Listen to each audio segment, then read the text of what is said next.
A arquitetura está na vanguarda da história. A música bossa nova nasceu num dos pátios aqui da Praia Vermelha.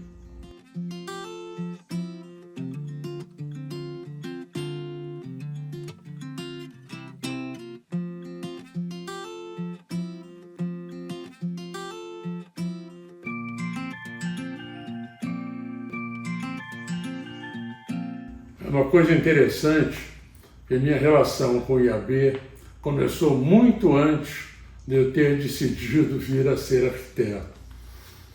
Na época, entre 1956 e 1960, governo Juscelino Kubitschek, se falou muito em arquitetura no Brasil por causa da nova capital que seria transferida do Rio de Janeiro para Brasília.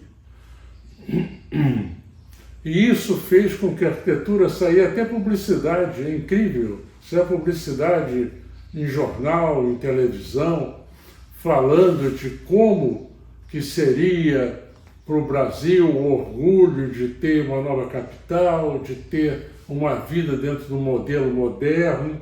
Então já vinha junto o pensamento próprio do Juscelino Kubitschek e acoplado a ele, obviamente, a figura das duas celebridades, nosso Lúcio Costa e mestre Oscar Niemeyer também, com os projetos, principalmente pelos dois terem sido designados, um por concurso, que foi o Lúcio Costa, concurso do plano piloto, e o Oscar como o arquiteto do rei, vamos chamar assim, com o talento dele que sobrepunha-se a qualquer coisa, era, vamos dizer assim, uma exigência de talento, de certeza que Brasília seria algo diferente. Dentro desse clima que durou exatamente esses 5 anos, né, até vir a inauguração da capital mais tarde, eu, por uma coincidência atroz, a partir de 1956, eu comecei a frequentar a casa de um arquiteto chamado Ari Garcia Rosa, que foi durante 6 anos presidente do IAB, antes, obviamente, da capital federal ser inaugurada, e foi o Ari Garcia Rosa que fez, através do IAB, a realização do concurso de projetos para definição e escolha do plano piloto de Brasília. Quando ele falava, o meu amigo falava, meu pai é presidente do IAB, eu não ia entender o que era IAB, mas para mim o IAB era o máximo, foi ele que organizou o concurso de Brasília. O IAB era como se fosse uma autoridade máxima para os arquitetos. Todo arquiteto deveria ser sócio voluntário do IAB, todo arquiteto deveria se dedicar ao IAB. Isto eu aprendi com o Ari. Mesmo que você fosse um arquiteto famoso, você não ia cobrar nada do IAB, você ia doar durante um determinado tempo o sacrifício do trabalho ali, incansável, e lutando pelas causas da arquitetura. Não existia o CAL, que é o Conselho de Arquitetura e Urbanismo, existia o CREA, que era uma coisa dos engenheiros. Para nós, não tinha. Então, o que era? O que tinha? Era o IAB. É tão presente a minha participação no IAB, como eu te falei, como tentei demonstrar aqui, desde estudante.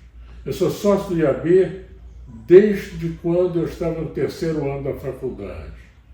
Era sócio juvenil, sócio aspirante, uma coisa assim.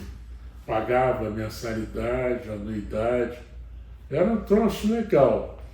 E isso foi evoluindo, você vai tendo reconhecimento, e foi isso que me levou, em 1991, a me candidatar presidente do IAB.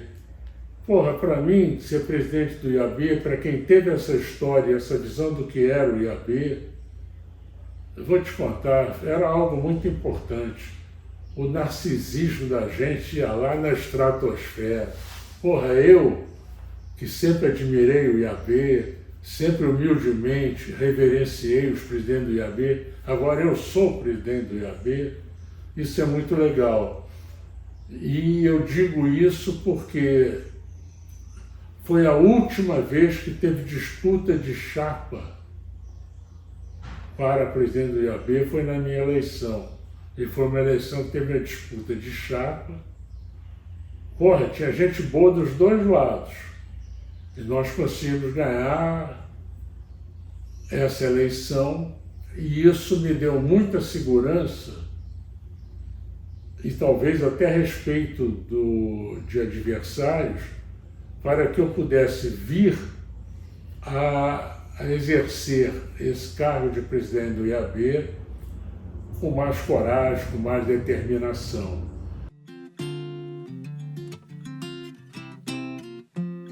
E acho que a sede do IAB, nesse caso, no meu modo de ver, ela seria o locus perfeito para abrigar essa relação do IAB com os arquitetos, sejam eles associados ou não, e com a sociedade. Não a sociedade apenas local, mas a sociedade interessada em eventos que tivesse uma relação próxima com a cultura da nossa cidade, a cultura da nossa época e valores que sejam reconhecidos socialmente pelas diversas camadas sociais. Mas a sede, para mim, ela tem um papel fundamental, ela está à altura do IAB, no meu modo de ver. Ela foi feita por IAB. Tanto o ADIR, ao transformar a Casa de Máquina em sede do IAB, como eu, em seguida, arrumar aquele espaço de forma tal que pudesse verdadeiramente receber eventos de diversas naturezas e de uso simultâneo. Pode ter uma palestra dentro do auditório, enquanto no salão está acontecendo outro evento. E eu acho que é isso que faz com que a sociedade carioca, ou não carioca, ou turistas, o que for, frequentem aquele espaço para descobrir um pouco mais do significado da arquitetura e da realização do trabalho do arquiteto. Eu acho que é essa a grande missão daquilo que a gente chama Instituto de Arquitetos do Brasil.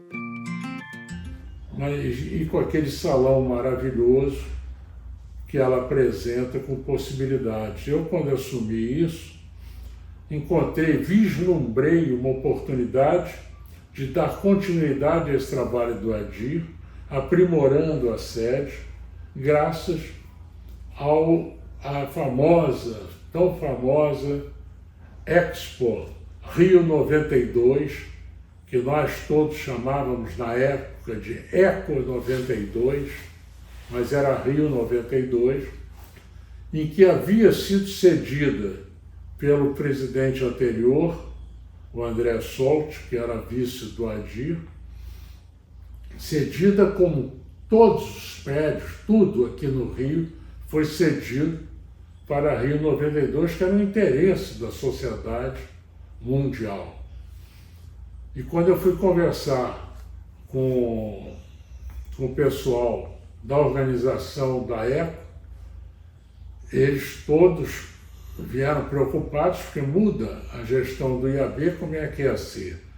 Eles estavam com tudo planejado para ser o Centro Internacional de Imprensa do evento paralelo a Rio 92, que aconteceria no aterro do Flamengo. Bom, quando ele veio conversar comigo para isso, eu falei, é a chance, eu não sei como é que a gente vai conseguir dar conta de manter de pé essa sede, com os problemas que estão acontecendo. E chegou a hora da gente fazer uma jogada. Se der certo, deu. Se não deu, não deu. Aí, quando o cara quis falar comigo, eles achavam o presidente do IAB importante, né, e tal. Aí marcou com a minha secretária um encontro.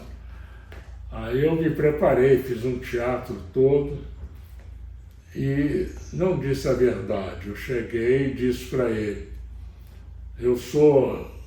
eles quando me disseram que tinham acertado com a gestão anterior, mas não tinha nenhum papel acertado, era um papo. Aí eu falei, olha, tudo bem, eu acho que a gente pode fazer isso, mas não pode ser a troco de nada, de graça é impossível. A nossa sede precisa de manutenção, precisa de conservação, precisa de uma série de coisas aqui. E esse é a contrapartida para eu ceder. Senão, não vou ceder a sede. Vocês montem uma lona no aterro e façam. Era tudo ou nada. Olha, a coisa foi tão barra pesada, a tensão que eu sofri, que eu fui atacado de herpes zoster nas costas, que o que doía e coçava aquilo era uma barbaridade, era o medo que o cara dissesse não. Aí o cara voltou, falou, não precisa resolver agora, você volta. Olha, não foi brincadeira. E o cara voltou e falou, nós topamos sim, mas eu não sei qual é a medida do alcance do que vocês estão querendo em troca. Palavra de honra, eu cheguei na hora para ele, na hora, porque eu já tinha pensado o que eu queria que desse para eu mexer na sede e ainda sustentar a minha gestão durante o mandato inteiro. Aí eu virei para ele e falei, na lata, $150 mil. Aí fiquei branco, né, esperando, o cara falou, tá fechado, me esticou a mão. Aí eu falei, meu Deus do céu, nem acredito. $150 mil me permitiu fechar o auditório. Para fechar o auditório, eu fiz a divisória que separa ele do grande salão, fiz o giral, que seria o teto do auditório, seria o giral, onde estaria implantado o serviço administrativo do IAB, diretoria, tudo.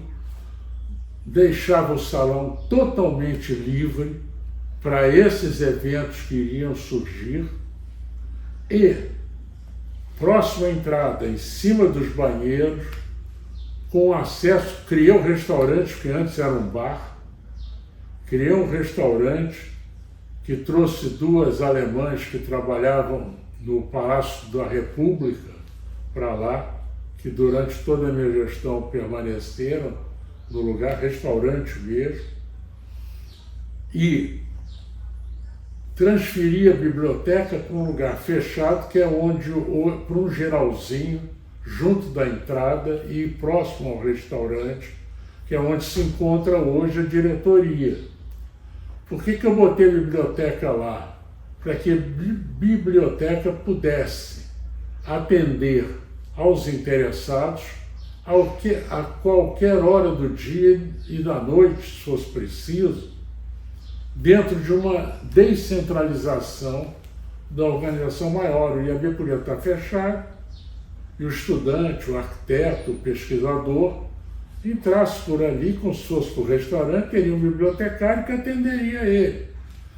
E a biblioteca ficou assim durante algum tempo, antes de sofrer outras modificações para outros lugares. E, junto à entrada do IAB, junto à porta principal, a gente demarcou aquele espaço com uma treliça espacial, como se fosse uma cobertura falsa, onde a cada mês nós do IAB convidaríamos um escritório de arquitetura para fazer uma exposição dos seus trabalhos. Então, com isso, eu não só estava divulgando o escritório de arquitetura, que teria o maior prazer e orgulho de poder apresentar o seu projeto, mas também fazer com que as novas gerações e as velhas mesmo conhecessem a produção da arquitetura aqui no Rio de Janeiro. Esse sucesso, enfim, fez com que a partir daí a gente desse continuidade através de outras gestões de amigos, como foi a do Demetrio e outras que vieram adiante, né?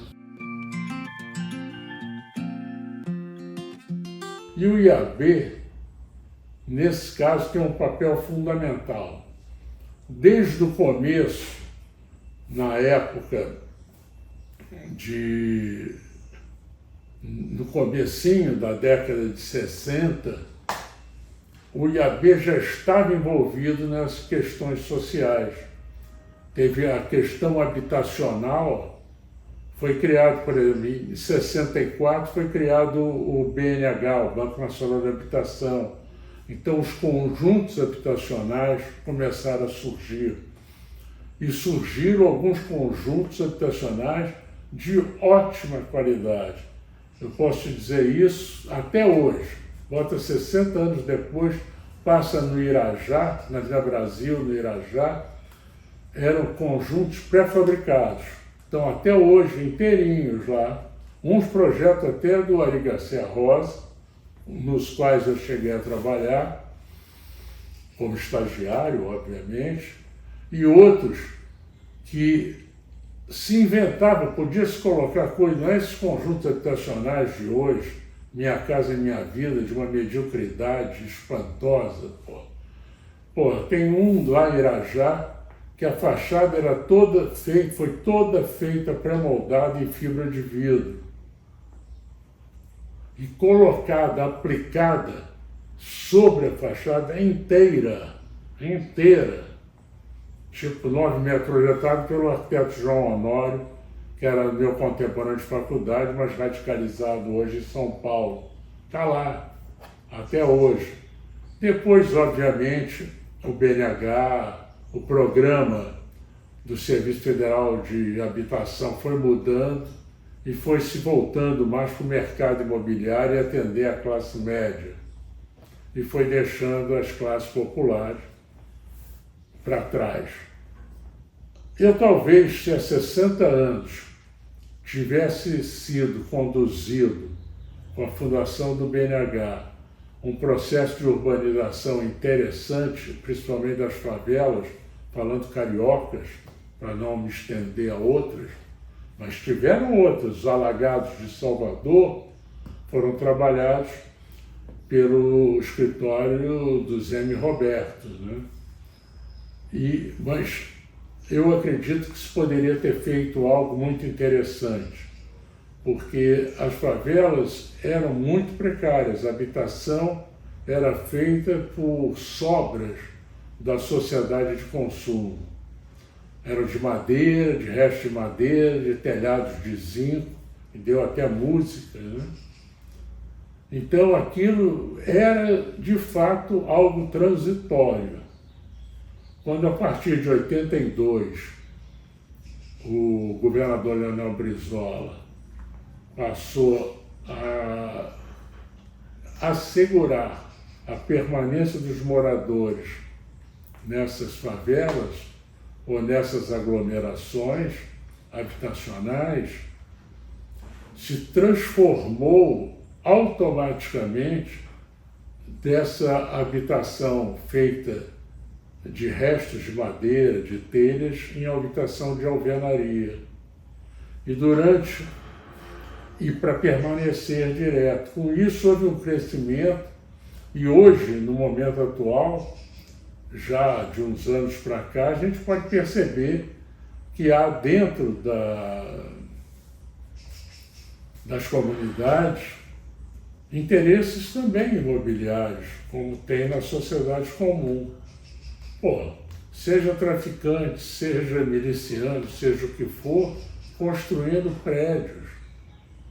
Não só prédios, casas, prédios, escambalos, que os caras querem faturar, é cópia do mercado imobiliário aqui fora, em outro padrão. E quem é explorado é o pobre da mesma maneira, e a cidade, de certa forma, ela fica ferrada com isso, né? Porque há uma cicatrização mal feita de uma ocupação desordenada, onde você não encontra nem saneamento básico, nem acesso decente. E, vez por outra, nós estamos vendo desabamentos e essas coisas bárbaras que acontecem também por outras questões, anos depois, que é a questão climática, né?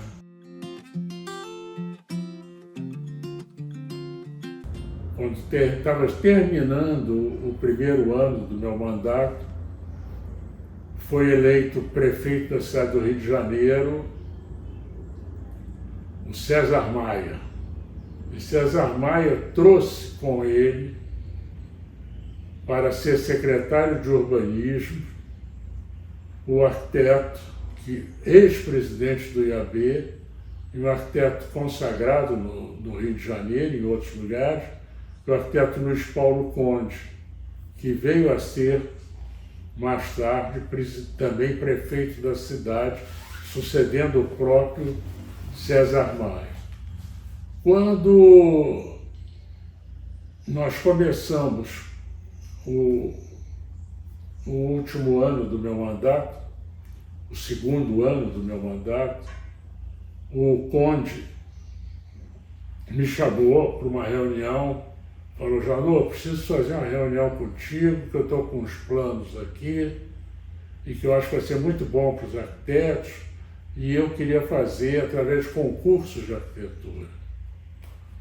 E nós tivemos não uma só, nós tivemos várias reuniões para definir o que seria isso. E dessas reuniões nasceu um que eu acho dos concursos mais importantes que aconteceram nos últimos 30 anos aqui na cidade do Rio de Janeiro, que foi o concurso Rio Cidade. Na ocasião, o Conde havia dito que seria organizado pelo IAB, tá? Com apoio da prefeitura. Nós tínhamos liberdade de montar isso, e eu fiz questão de montar esse concurso eu mesmo, que a responsabilidade era tão grande, tão importante para a cidade e para os arquitetos. Esse concurso, ele iria mobilizar no início 12 equipes de arquitetura, seriam premiados 12 equipes de arquitetura que apresentassem soluções para a revitalização dos eixos estruturadores do comércio em diversos bairros da cidade. Em outras palavras, a rua de comércio mais importante, como você pega a Avenida Nossa Senhora de Copacabana, você pega a Visconde de Pirajá e Ipanema, Taúfo de Paiva, no Leblon, Rua do Catete, no Catete, enfim, São Clemente Botafogo. Não, ia espalhado. Tijuca, Ilha do Governador, vários, Bom Sucesso, vários lugares. Eram 12 áreas selecionadas por ele e colocadas no concurso. Seria um concurso de ideias, não para escolher o projeto, mas escolher a metodologia, a metodologia é a competência das equipes selecionadas a elaborar e desenvolver esses projetos. Muito bem. A gente preparou o edital com todo cuidado, era um negócio diferente, muita gente às vezes reagiu, mas não é o projeto que está sendo escolhido. Falei, é a metodologia antecede ao projeto. Eu defendi muito isso quando ficou muito satisfeito, acabamos nos tornando mais amigos, porque o Conde, inclusive, apoiava outra chapa, né, que perdeu a eleição para mim, mas foi de uma clareza, de uma objetividade, de uma decência incrível. Quando acabou a eleição, estamos juntos. E aconteceu um fato inusitado. Na hora de abrir os envelopes, antes de abrir os envelopes, que o coordenador do concurso foi ler a ata, e nem eu sabia, ninguém sabia, nem o Conde, a equipe, o júri, escolheu, em vez de 12, ele selecionou 17 equipes. Eu estava sentado do lado do Conde na mesa, falei, que banana que a gente entrou nessa, cara, e agora, como é que vai ser? Aí o Conde falou para mim, aí eu virei para ele e falei, Conde, é a tua chance agora de fazer uma média maravilhosa com os arquitetos e também para o prefeito mostrar a generosidade dele e ampliar o raio de atuação. Diz que você vai contratar as 17 equipes, porra. Aí ele falou, porra, mas não falei com o César. Eu falei, não importa, porra. Diz que você vai falar. Se o César não deixar, não deixou. E, para minha alegria e para dele, ele falou com o César Maia assinou embaixo, e as 17 equipes foram contratadas para desenvolver esse trabalho, que teve um sucesso extraordinário, e nós até hoje temos resultados desses projetos implantados em vários lugares da cidade. Obviamente, 30 anos depois sofreram modificações, mas eu acho que é um conceito. Vamos atuar desse jeito. E dentro desse conceito, logo em seguida, surge um novo concurso, que, aliás, também na gestão do Conde, mas tem a tutela do nosso colega, meu amigo Sérgio Magalhães, que é o Favela Bairro, que era fazer esse mesmo processo do Rio Cidade para favelas. E eu com o Sérgio, com o Verena, que trabalhava para a prefeitura, no órgão de planejamento, a gente estudou de que forma iríamos fazer esse edital, de que forma nós iríamos contratar essas equipes de arquitetos, e foi um negócio fantástico, e a seleção das favelas que iriam ter intervenções urbanas nela. E se conseguiu preparar, todas as bases desse concurso foram discutidas e aprovadas por mim e pelo Sérgio Magalhães, que era o secretário de Habitação à época, né? Pelo secretário Conde, que era o secretário de Urbanismo, ele foi ser prefeito depois. E quando a gente decidiu isso, eu já estava praticamente em final de mandato, e já final de ano chegando, eu falei, melhor a gente não lançar o concurso agora, porque pode trazer problemas maiores, final de ano, muita confusão, e isso tem que dar certo. Então eu falei, quem estará me sucedendo vai ser o arquiteto Demetrio Anastasakis, que era meu sucessor mesmo, do meu grupo. E o Demetrio, certamente, que é um cara ligado à habitação popular, ele vai ter todo o interesse, vai melhorar, inclusive, esse edital. Então, vocês tocam o bonde no mandato seguinte, que começa com o Demetrio em 1994. E foi assim que se fez e se mostrou para a sociedade que o arquiteto não era apenas um fazedor de pequenas obras, ou mesmo de decoração de vitrines, mas sim um arquiteto que poderia intervir e colaborar muito com o projeto de social.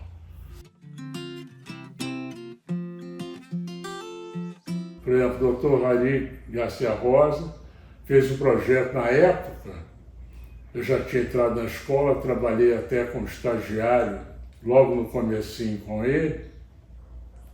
Ele fez o Hospital Souza Aguiar aqui no Rio de Janeiro, que era algo que para mim era muito difícil, entender a complexidade de um projeto hospitalar. Como também às vezes era difícil compreender a complexidade, seja acústica, seja luminotécnica, de um projeto de um auditório, de um projeto de um teatro. Mas isso começou a me mostrar que a arquitetura não era uma banalidade. A arquitetura era algo que, além do talento individual de cada um, você tinha que ter a sua dose do saber. E esse saber na arquitetura ele não se limita à parte técnica, ele se estende à parte artística. E se estende à parte artística, você, indiscutivelmente, como arquiteto, você tem que ter cultura. Sem cultura, é um pastiche. Você passa a repetir projetos de uma maneira idiota, de uma maneira boba, sem consistência, que não vão resistir muito tempo. Não estou nem falando que as coisas são obrigadas a durar eternamente, principalmente na sociedade de hoje, mas a cultura parece ser importante. E eu adorei esse negócio da cultura porque eu entendi a cultura não como uma cultura clássica, tradicional, mas cultura era toda a informação que podia me chegar, seja a cultura clássica, seja a cultura popular. Então, dentro disso, eu aprendi muito, seja com música clássica e popular, seja com cinema, uma maravilha, seja com teatro, seja com apresentações de movimentos, por exemplo, ligados ao samba. O samba, para mim, teve um papel importantíssimo. Desfiles de escola de samba, espetacular, isso é cultura, O arquiteto, principalmente da minha geração, tinha que entender isso tudo. E tinha que entender um algo a mais, que era política. Porque o arquiteto trabalha não só para o indivíduo que o contrata, mas ele trabalha para a sociedade. Se ele trabalha para a sociedade e não tiver uma consciência política, ele vai se deixar levar por uma série de idiotices. E eu acho que ele, por menor que seja, pode dar a sua contribuição política à produção arquitetônica ou urbanística que ele estiver fazendo. Acho que, de uma certa maneira, essa efervescência política que aconteceu no Brasil no começo dos anos 60, que levou ao golpe militar de 1964, as universidades fervilhavam nessa época política e continuaram fervilhando até dezembro de 1969, quando foi publicado o Ato Institucional número 5, que deu fim ao movimento, vamos dizer assim, estudantil e outros movimentos que reagiram ao golpe de 64.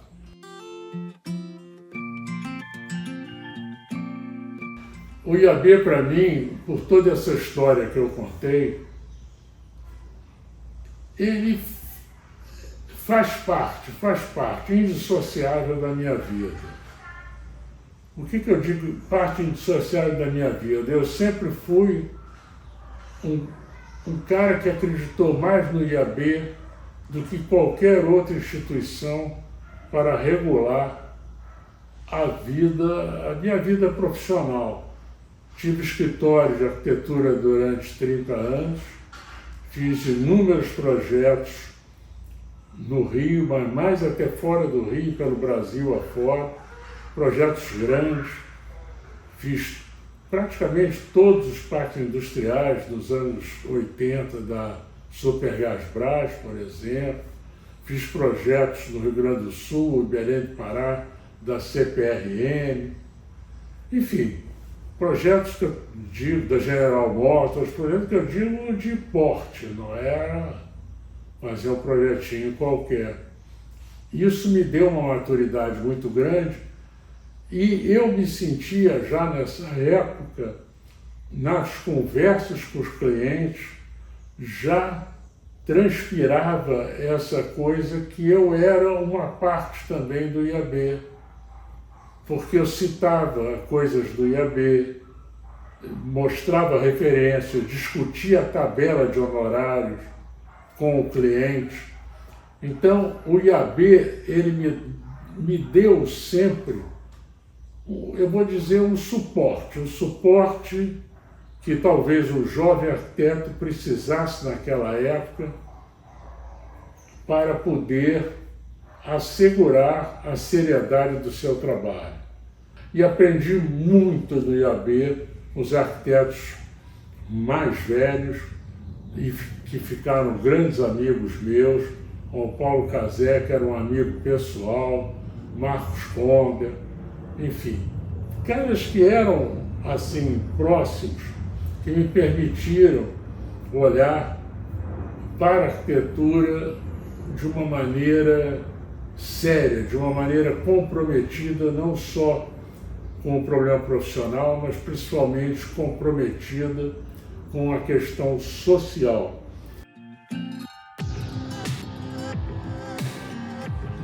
O nome da minha chapa que disputou, da nossa chapa, que disputou e venceu a eleição para a presidência do IAB em 92, chamava-se IAB de Todos. Eu não abro mão até hoje desse título.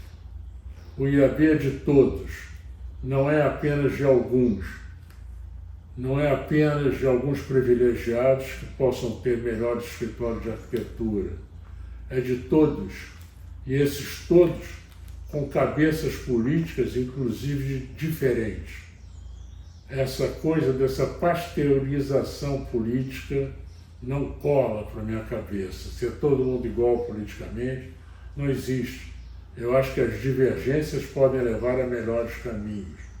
Um outro aspecto, ainda sobre essa questão, que é importante, é que no momento atual precisa ser muito discutido as políticas, não só as políticas profissionais, mas as políticas em que nós estamos envolvidos até a raiz dos cabelos, para que possa ver se dá uma trégua nessa dualidade que hoje tem ocupado o nosso espaço.